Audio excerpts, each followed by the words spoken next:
కాకినాడలో ప్రసిద్ధిగాంచిన రాజ్యలక్ష్మి సమేత భీమేశ్వర స్వామివారి ఆలయంలో ఆషాఢ శుక్రవారాన్ని పురస్కరించుకుని అమ్మవారిని శాకంబరిగా తీర్చిదిద్దారు. దేవాలయ వీధిలో ఉన్న ఈ ఆలయంలో 2 రోజుల పాటు శ్రమించి వివిధ రకాల కూరగాయలు, పళ్లతో ఆలయం మొత్తాన్ని ఆకుపచ్చగా తీర్చిదిద్దారు. ఈ సందర్భంగా ఆలయ ప్రతినిధులు గ్రంథి బాబ్జీ మాట్లాడుతూ వివరాలు తెలియజేశారు. ఈ కార్యక్రమంలో ఆలయ ఈవో, భక్తులు పెద్ద సంఖ్యలో పాల్గొన్నారు.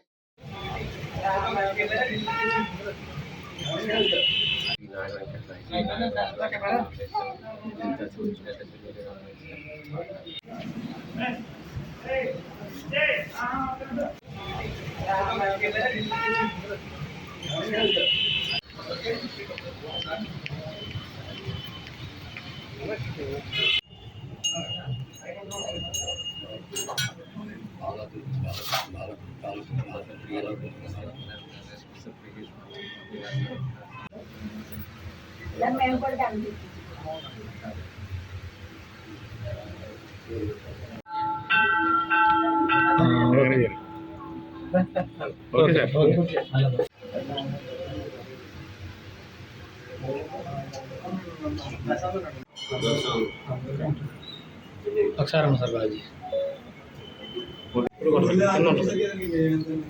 किंद फोटो सर